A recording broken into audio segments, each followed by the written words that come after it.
ഐഷാസ് കിച്ചണിലേക്ക് എല്ലാവർക്കും സ്വാഗതം. ഇന്നത്തെ വീഡിയോ ഒരു സ്പെഷ്യൽ വീഡിയോ ആണ് കേട്ടോ. ഒട്ടും തന്നെ എണ്ണ കുടിക്കാത്ത ആട്ടപ്പൊടി കൊണ്ട് നല്ല ക്രിസ്പി ആയിട്ടുള്ള എല്ലാ പൂരിയും ഒരേപോലെ നന്നായിട്ട് പൊങ്ങി വരുന്ന രീതിയിലുള്ള പൂരി എങ്ങനെ നമുക്ക് വീട്ടിൽ തയ്യാറാക്കാമെന്നുള്ളതിൻ്റെ കുറച്ച് ടിപ്പുകളുമായിട്ടാണ് ഞാനിന്ന് വന്നിട്ടുള്ളത്. എല്ലാവർക്കും ഒത്തിരി ഉപകാരപ്പെടുന്ന ഒരു വീഡിയോ ആണ്. തീർച്ചയായിട്ടും എല്ലാവരും ഒന്ന് കാണും കേട്ടോ. എന്നിട്ട് കണ്ടിട്ട് ഇഷ്ടപ്പെട്ടിട്ടുണ്ടെങ്കിൽ നിങ്ങളിതുപോലെ ഒന്ന് ട്രൈ ചെയ്ത് നോക്കാം കേട്ടോ. പിന്നെ ഞാൻ എപ്പോഴും പറയുന്ന കാര്യമാണ്, നമ്മുടെ ഐഷാസ് കിച്ചൺ ചാനൽ ആദ്യമായിട്ട് കാണുന്നവരുണ്ടെങ്കിൽ അല്ലെങ്കിൽ ഇതുവരെ സബ്സ്ക്രൈബ് ചെയ്യാത്തവരുണ്ടെങ്കിൽ ഒന്ന് സബ്സ്ക്രൈബ് ചെയ്യണേ. അവിടെ കാണുന്ന റെഡ് സബ്സ്ക്രൈബ് ബട്ടൺ ഒന്ന് പ്രസ് ചെയ്യുക. അതിൻ്റെ കൂടെ ചെറിയൊരു ബെൽ ഐക്കൺ കൂടിയുണ്ട്, അതുകൂടെ ഒന്ന് പ്രസ് ചെയ്യുക. അപ്പോൾ ഇതുപോലൊരു സ്ക്രീൻ കാണാം. അതിൽ നിങ്ങൾ ഓൾ വേണം പ്രസ് ചെയ്യാൻ കേട്ടോ. അപ്പോൾ ഇതുവരെ സബ്സ്ക്രൈബ് ചെയ്ത എല്ലാവർക്കും ഒത്തിരി താങ്ക്സ് ഉണ്ട്. അപ്പോൾ നമുക്ക് പൂരിയുടെ റെസിപ്പിയിലേക്ക് പോവാം. ഞാനിപ്പോൾ ഇവിടെ 2 കപ്പ് ആട്ടപ്പൊടിയാണ് എടുക്കുന്നത് കേട്ടോ ഈ പൂരി ഉണ്ടാക്കാൻ. അപ്പോൾ അതിലേക്ക് ഞാൻ 1 കപ്പ് വെള്ളം നന്നായിട്ട് തിളപ്പിക്കാൻ വേണ്ടിയിട്ട് വെക്കുന്നുണ്ട്. 2 കപ്പ് ആട്ടപ്പൊടിയിലേക്ക് നമുക്ക് 1 കപ്പ് വെള്ളം മതി, അതിൽ കൂടുതൽ എടുക്കേണ്ട കേട്ടോ. അപ്പോൾ ഈ വെള്ളം നമ്മൾ തിളപ്പിക്കുന്ന ആ ഒരു സമയം കൊണ്ട് നമുക്ക് പൊടികളെല്ലാം ഒന്ന് മിക്സ് ചെയ്തെടുക്കണം ഒരു ബൗളിൽ. അപ്പോൾ ഞാൻ 2 കപ്പ് ആട്ടപ്പൊടി ഒരു ബൗളിലേക്ക് ഇട്ട് കൊടുക്കണം. അപ്പോൾ ഇതുപോലെ മെഷറിംഗ് കപ്പ് വേണമെന്നൊന്നുമില്ല, നിങ്ങൾ യൂസ് ചെയ്യുന്ന സാധാ കപ്പ് എടുത്താലും മതി. പക്ഷേ ഒരുപാട് വലിയ കപ്പ് ഒന്നും എടുക്കേണ്ട, ഒരു മീഡിയം സൈസ് കപ്പ് എടുക്കുക. അപ്പോൾ 2 കപ്പ് ആട്ടപ്പൊടിയിലേക്ക് ഞാൻ 2 ടേബിൾ സ്പൂൺ റവ ചേർക്കുന്നുണ്ട്. അപ്പോൾ ഈ റവ ചേർക്കുന്നതിൻ്റെ ഒരു കാരണം എന്താണെന്ന് വെച്ചിട്ടുണ്ടെങ്കിൽ, റവ ചേർത്തിട്ടുണ്ടെങ്കിൽ നല്ല ക്രിസ്പി ആയിട്ട് കിട്ടും നമ്മുടെ പൂരി. അതുപോലെ 2 ടേബിൾ സ്പൂൺ മൈദപ്പൊടിയും ചേർക്കുന്നുണ്ട്. മൈദപ്പൊടി ചേർത്തിട്ടുണ്ടെങ്കിൽ പുറമേ നല്ല ക്രിസ്പി ആയിട്ടുണ്ടാവും റവ ചേർത്തുകൊണ്ട്. അത് അകത്ത് നല്ല സോഫ്റ്റ് ആവാൻ വേണ്ടിയിട്ട് നമ്മൾ മൈദപ്പൊടി ചേർക്കുന്നത് കേട്ടോ മാവിൽ. അപ്പോഴേക്കും നമ്മൾ തിളപ്പിക്കാൻ വെച്ചിട്ടുള്ള വെള്ളം നന്നായിട്ട് തിളയ്ക്കുന്നുണ്ട്. നമുക്കതിലേക്ക് കുറച്ച് ഉപ്പിട്ട് കൊടുക്കാം.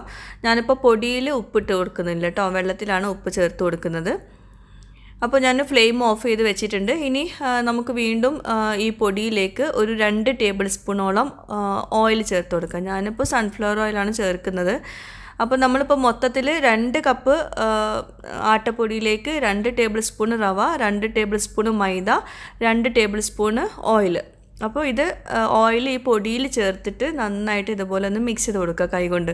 അപ്പോൾ നമുക്ക് തന്നെ മനസ്സിലാവും, ഒന്ന് എന്താ പറയുക, പൊടി നല്ല സോഫ്റ്റ് ആയിട്ടുണ്ടാവും നമ്മളിങ്ങനെ ഈ ഓയിൽ ചേർത്തിട്ട് ഇങ്ങനെ കുഴച്ചെടുക്കുമ്പം. ഒരുപാട് ഓയിൽ ചേർക്കണ്ട കേട്ടോ, ഇത്രയും മതി, 2 ടേബിൾ സ്പൂൺ മതിയാവും.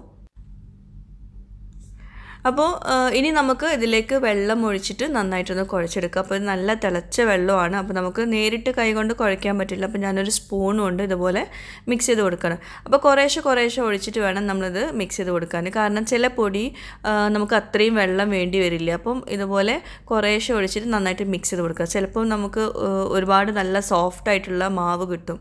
അപ്പോൾ അത്രയും സോഫ്റ്റ് ആവേണ്ട നമുക്ക് പൂരിയുടെ മാവ് റെഡിയാക്കുമ്പോൾ, അതൊന്ന് പ്രത്യേകം ശ്രദ്ധിക്കുക.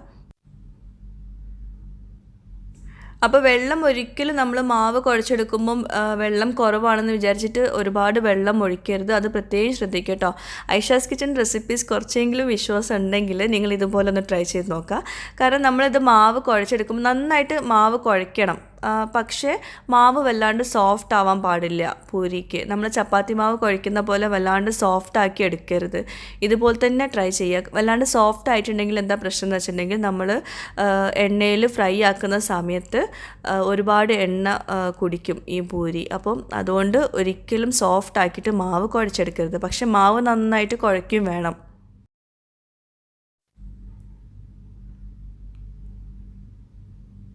ഇപ്പോൾ നിങ്ങൾക്ക് കണ്ടാൽ തന്നെ മനസ്സിലാവും, മാവിൽ അധികം വെള്ളമില്ല. നമ്മൾ 2 കപ്പ് പൊടിയിലേക്ക് 1 കപ്പ് വെള്ളം ചേർത്തിട്ടുള്ളൂ.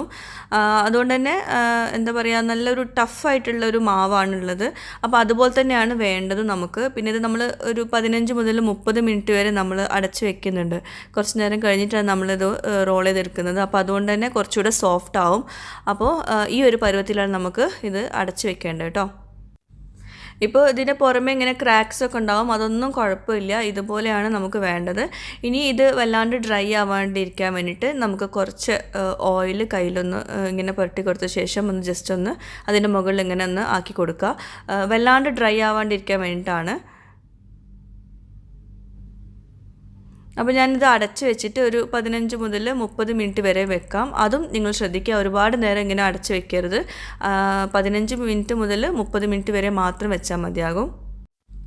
അപ്പോൾ ഈ ഒരു സമയം കൊണ്ട് നമുക്ക് വേണമെങ്കിൽ ഇതിലേക്കുള്ള കറി അല്ലെങ്കിൽ ഇതിലേക്കുള്ള ബാജി റെഡിയാക്കാം. ബാജിയുടെ റെസിപ്പി ഞാൻ അടുത്ത വീഡിയോ ചെയ്യാം കേട്ടോ. ഇതിൻ്റെ കൂടെ ആകുമ്പം നമ്മുടെ വീഡിയോ ഭയങ്കര ലെങ്തി ആവും. അപ്പോൾ ഇപ്പോൾ കണ്ടോ, നമ്മുടെ മാവ് കുറച്ച് സോഫ്റ്റ് ആയിട്ടുണ്ട്, പക്ഷെ വല്ലാണ്ട് സോഫ്റ്റ് ആയിട്ടില്ല. ഈ ഒരു പരുവാണ് നമുക്ക് വേണ്ടത്. അപ്പോൾ ഒന്നുകൂടെ ചെറുതായിട്ടൊന്ന് കുഴച്ചിട്ട് നമുക്ക് ഇതൊന്ന് ചെറുതായിട്ടൊന്ന് റോൾ ചെയ്തെടുക്കാം, ചെറിയ ചെറിയ ബോൾസ് ആക്കി എടുക്കാം. ഇപ്പോൾ ഇതുപോലെ നമ്മളിങ്ങനെ വലിച്ചെടുക്കുന്ന സമയത്ത് കുറച്ചൊരു ടഫായിട്ടുണ്ടാവും. നമുക്ക് റോൾ ചെയ്യുമ്പോഴും കുറച്ചൊരു ബുദ്ധിമുട്ടുള്ള പോലെ തോന്നും. പക്ഷേ എന്നാലും നമ്മളത് ഫ്രൈ ആക്കി എടുക്കുമ്പോൾ നല്ല പെർഫെക്റ്റ് ആയിട്ട് തന്നെ കിട്ടും. നിങ്ങളിത് റെസിപ്പി കണ്ടാൽ നിങ്ങൾക്ക് മനസ്സിലാവും. ഒരു പ്രാവശ്യം ട്രൈ ചെയ്ത് നോക്കിയാലും നിങ്ങൾക്കത് മനസ്സിലാവും. പിന്നെ ചപ്പാത്തിയുടെ മാവ് പോലെ വല്ലാണ്ട് സോഫ്റ്റ് ആക്കി എടുക്കുകയും ചെയ്യരുത് കേട്ടോ. അപ്പോൾ ഞാനിത് ചെറിയ ചെറിയ ബോൾസ് ആക്കി എടുക്കുന്നുണ്ട്. ഇതുപോലെ നീളത്തിലാക്കിയിട്ട് പിന്നെ ചെറിയ ചെറിയ ബോൾസ് ആക്കി എടുക്കുക. പിന്നെ അത് വല്ലാണ്ട് ഡ്രൈ ആക്കാനും വെക്കരുത് കേട്ടോ, എപ്പോഴും അടച്ച് വെക്കുക വേണ്ടത്. അപ്പോൾ ഇതുപോലെ ചെറിയ ചെറിയ ബോൾസ് ആക്കുക. പിന്നെ ഞാൻ ഈ ചപ്പാത്തി പ്രസ്സറിലാണ് ഞാനിത് പ്രസ് ചെയ്തെടുക്കുന്നത്. വേണമെങ്കിൽ നിങ്ങൾക്ക് പരത്തിയെടുക്കുകയും ചെയ്യാം. ചെറിയ ചെറിയ ക്രാക്സ് ഉണ്ടാവും ഈ ബോൾസിൻ്റെ പുറമെ, അതൊന്നും കുഴപ്പമൊന്നുമില്ല. നമ്മളത് ഫ്ലാറ്റൻ ചെയ്യുന്ന സമയത്ത് കറക്റ്റ് ആയിക്കോളും. അപ്പോൾ ഞാൻ ഈ ബോൾസൊക്കെ ആക്കി കൊടുത്ത ശേഷമാണ് ഇത് പരത്തിയെടുക്കാൻ പോകുന്നത്. പിന്നെ അതുപോലെ നമ്മൾ ഈ ചപ്പാത്തി പ്രസ്സർ യൂസ് ചെയ്യുന്നവർക്കറിയാം, ഇതുപോലെ ഇങ്ങനെ എണ്ണ തടവി കൊടുക്കേണ്ടി വരും അതൊന്ന് പ്രസ്സായി കിട്ടാൻ വേണ്ടിയിട്ട്. അതേപോലെ തന്നെ നമ്മൾ ഇപ്പോൾ ബോൾസാക്കി വെച്ചിട്ടില്ലേ, അതിലും കുറച്ച് എണ്ണ ഒന്ന് സ്പ്രെഡ് ചെയ്ത് കൊടുക്കുക. എന്നിട്ട് വേണം നമ്മളത് പ്രസ് ചെയ്യാൻ കേട്ടോ. അത് പ്രത്യേകം വിട്ടുപോകരുത്, മറന്നു പോകരുത്. അത് മസ്റ്റാണ്. എണ്ണ നന്നായിട്ട് സ്പ്രെഡ് ചെയ്താലേ നമ്മുടെ പൂരി നല്ല പെർഫെക്റ്റ് ആയിട്ട് കിട്ടുള്ളൂ. അതുകൊണ്ട് എണ്ണ കുടിക്കൊന്നുമില്ല കേട്ടോ. അപ്പോൾ ഞാൻ നന്നായിട്ടൊന്ന് പ്രസ് ചെയ്ത് കൊടുക്കുന്നുണ്ട്. പിന്നെ അടുത്തതായിട്ട് ഇനി നമ്മൾ ശ്രദ്ധിക്കേണ്ട ഒരു കാര്യം, വല്ലാണ്ട് തിന്നാക്കിയിട്ട് പരത്തരുത്, അതുപോലെ തന്നെ നല്ല തിക്കാക്കിയിട്ടും പരത്തരുത്. ഒരു മീഡിയം തിക്നെസ് വേണം, അത്രയേ ഉള്ളൂ. അപ്പം തിന്നും ആവരുത്, തിക്കും ആവരുത്. ഇതുപോലെ ഓരോ ബോൾസിൻ്റെ പുറമേ നമ്മൾ ഓയിൽ തേച്ച് കൊടുത്തിട്ടുണ്ടെങ്കിൽ അത് കൂടുതൽ ഡ്രൈ ആവില്ല. അല്ലെങ്കിൽ നമ്മളത് ഫ്രൈ ആവുന്ന സമയത്ത് ആകുമ്പോഴേക്കും നമ്മുടെ പൂരി ഡ്രൈ ആയി പോകും. പിന്നെ ഫ്രൈ ആകുമ്പം അത് പൊങ്ങി വരാനുള്ള ചാൻസൊക്കെ കുറവാണ്. അപ്പോൾ ഈ ഒരു തിക്നെസ് മതി കേട്ടോ. വല്ലാണ്ട് തിക്കാക്കിയിട്ടും എടുക്കരുത്, അതുപോലെ വല്ലാണ്ട് തിന്നാക്കിയിട്ടും എടുക്കരുത്. ഒരു മിനിമം തിക്നെസ് മതിയാവും നമ്മുടെ പൂരിക്ക്. അപ്പോൾ നമുക്ക് ബാക്കി എല്ലാതും ഇതുപോലെ പ്രസ് ചെയ്തെടുക്കാം. ഞാനിപ്പോൾ ഇത്രയും ഡീറ്റെയിൽ ആയിട്ട് പറയാൻ കാരണം ഈ ഒരു റെസിപ്പി ഒരുപാട് പേര് റിക്വസ്റ്റ് ചെയ്ത റെസിപ്പിയാണ്. ഒരുപാട് പേർക്കുള്ളൊരു ഡൗട്ടായിരുന്നു, പൂരി പൊങ്ങി വരുന്നില്ല, ഒരുപാട് ഓയിൽ കുടിക്കുന്നു, ചില പൂരി നന്നായിട്ട് പൊങ്ങുന്നുണ്ട്, ചിലത് പൊങ്ങുന്നില്ല, അങ്ങനെ ഒരുപാട് പ്രശ്നങ്ങൾ പറയാറുണ്ട്. അതുപോലെ മൈദ ചേർത്തിട്ടാണ് കുറേ പേര് പൂരി ഉണ്ടാക്കുന്നത്. അപ്പോൾ അതുപോലെ ഉള്ള പ്രോബ്ലംസൊക്കെ സോൾവ് ആക്കാൻ വേണ്ടിയിട്ടാണ് ഞാൻ ഇത്രയും ഡീറ്റെയിൽ ആയിട്ട് തന്നെ പറയുന്നത് കേട്ടോ. അതുപോലെ തന്നെ കുറേ പേര് ഞാൻ കണ്ടിട്ടുണ്ട് മൈദ ചേർത്തിട്ട് പൂരി ഉണ്ടാക്കുന്നത്. ശരിക്കും പറയുകയാണെങ്കിൽ മൈദയുടെ ആവശ്യം തന്നെ ഇല്ല. ഈ ഒരു റെസിപ്പിയിൽ ഞാൻ മൈദ ചേർക്കാൻ കാരണം ഇനി മൈദ ചേർത്തില്ലല്ലോ എന്നുള്ളൊരു വിചാരം നമുക്ക് വേണ്ട എന്ന് വിചാരിച്ചിട്ട് മാത്രമാണ് കേട്ടോ. അപ്പം ഞാൻ എല്ലാതും ഇതുപോലെ കുറച്ചെടുത്തിട്ട് ഞാനിങ്ങനെ പരത്തിയെടുത്തിട്ടുണ്ട്. ബാക്കി ഞാൻ മാവ് അവിടെ അടച്ച് വെച്ചിട്ടുണ്ട് കേട്ടോ. പിന്നെ നമ്മളിപ്പോൾ ഇങ്ങനെ പരത്തി വെച്ചത് ഒരു 1-2 മണിക്കൂറിനുള്ളിൽ തന്നെ ഫ്രൈ ചെയ്തെടുക്കും വേണം കേട്ടോ. കൂടുതൽ നേരം വെച്ചിട്ടുണ്ടെങ്കിൽ വിചാരിച്ച പോലെ ഇങ്ങനെ പൊങ്ങി വരുമൊന്നുമില്ല. അപ്പം ഇനി നമ്മൾ ശ്രദ്ധിക്കേണ്ടത് പൂരി ഫ്രൈ ആക്കുന്ന കാര്യങ്ങളൊക്കെയാണ്. ഞാൻ ചെറിയൊരു മാവ് ഇട്ട് കൊടുത്തിട്ടുണ്ട് എണ്ണയിലേക്ക്. അപ്പം ഇട്ട് കൊടുത്ത പാട് നന്നായിട്ട് പൊങ്ങി വന്നു. അപ്പോൾ ഈ ഒരു പരുവത്തിൽ നമ്മുടെ എണ്ണ നന്നായിട്ട് ചൂടായിട്ടുണ്ട്. അപ്പോൾ ഇവിടെ ശ്രദ്ധിക്കേണ്ട ഒരു കാര്യം എന്താ വെച്ചിട്ടുണ്ടെങ്കിൽ എണ്ണ നല്ലോണം ചൂടാക്കി എടുക്കണം. എന്നിട്ട് ഫ്ലെയിം ഒരു മീഡിയം ഫ്ലെയിമിൽ വെക്കണം. ലോയിലും അല്ല ഹൈയിലും അല്ല വെക്കേണ്ടത്, മീഡിയം ഫ്ലെയിമിൽ വെക്കണം. എന്നിട്ട് വേണം ഫ്രൈ ആക്കി എടുക്കാൻ. അപ്പോൾ ആദ്യത്തെ ഫ്രൈ ആക്കിയപ്പോൾ കണ്ടോ പൂരിയുടെ പുറമേ ഒരു ബ്രൗൺ കളറൊക്കെ വന്നിട്ടുണ്ട്. അപ്പോൾ നമ്മൾ ആ എണ്ണയുടെ ചൂട് നന്നായിട്ടുള്ളത് കൊണ്ടാണ് ആ ഒരു കളർ വന്നത്. പിന്നെ രണ്ടാമത്തെ മൂന്നാമത്തെ ഒക്കെ ആകുമ്പോഴേക്കും കളർ കുറച്ച് മാറിപ്പോവും. അത് ആ ഓയിൽ അത്രയും ചൂടായിട്ടുണ്ടെന്നാണ് മനസ്സിലാക്കുന്നത്. അപ്പം നമ്മൾ അത്രയും ഹൈ ഫ്ലെയിമിലാണ് അത് ഫ്രൈ ആക്കി എടുക്കുന്നതെങ്കിൽ ഭയങ്കരമായിട്ട് ഡാർക്ക് കളറായി പോകും. അതുകൊണ്ടാണ് മീഡിയം ഫ്ലെയിമിൽ വെക്കാൻ പറയുന്നത്. പിന്നെ ശ്രദ്ധിക്കേണ്ട ഒരു കാര്യം എന്ന് വെച്ചാൽ നന്നായിട്ട് ഓയിൽ ഒഴിച്ചു കൊടുക്കണം നമ്മൾ പൂരി തയ്യാറാക്കാൻ വേണ്ടിയിട്ട്. കുറച്ച് ഓയിലൊക്കെ നമ്മൾ പൂരി തയ്യാറാക്കുകയാണെങ്കിൽ വിചാരിച്ച പോലെ പൊങ്ങി വരുമൊന്നുമില്ല. ഇപ്പോൾ നിങ്ങൾക്ക് ഈ ഒരു വീഡിയോ കണ്ടാലേ മനസ്സിലാവും എല്ലാ പൂരിയും നന്നായിട്ട് പൊങ്ങി വന്നിട്ടുണ്ട്. ഒരെണ്ണം പോലും പൊങ്ങി വരാതിരുന്നിട്ടില്ല. അപ്പോൾ ഈ ഒരു റെസിപ്പി ഫോളോ ചെയ്യുകയാണെങ്കിൽ എല്ലാ പൂരിയും നല്ല ക്രിസ്പി ആയിട്ട് വരും. അതിൻ്റെ കാരണം എന്ന് വെച്ചാൽ നമ്മളിതിൽ റവ ചേർത്തിട്ടുണ്ട്. അതുപോലെ തന്നെ നമ്മൾ കുഴച്ച മാവ് നല്ല കുറച്ചൊരു ടഫായിട്ടുള്ള മാവാണ്. സോഫ്റ്റ് ആക്കിയിട്ട് ഒരുപാട് വെള്ളം ഒഴിച്ചിട്ട് നമ്മൾ സോഫ്റ്റ് ആക്കിയിട്ട് കുഴച്ചെടുത്തിട്ടില്ല. പിന്നെ നമ്മൾ ഈ പൊടി കുഴച്ചെടുത്തില്ലേ, അപ്പോൾ ആ പൊടിയിലേക്ക് 1 ടീസ്പൂണ് പഞ്ചസാരയും കൂടി ചേർത്ത് കൊടുക്കുകയാണെങ്കിൽ നമ്മളിതുപോലെ ഫ്രൈ ആക്കുന്ന സമയത്ത് നല്ലൊരു കളറായിരിക്കും പൂരിക്ക്. അങ്ങനെ വേണമെങ്കിൽ ചെയ്യാം. ഞാൻ ചേർത്തിട്ടില്ല. വേണമെങ്കിൽ നിങ്ങൾക്ക് പഞ്ചസാര ചേർത്ത് കൊടുക്കാം കേട്ടോ.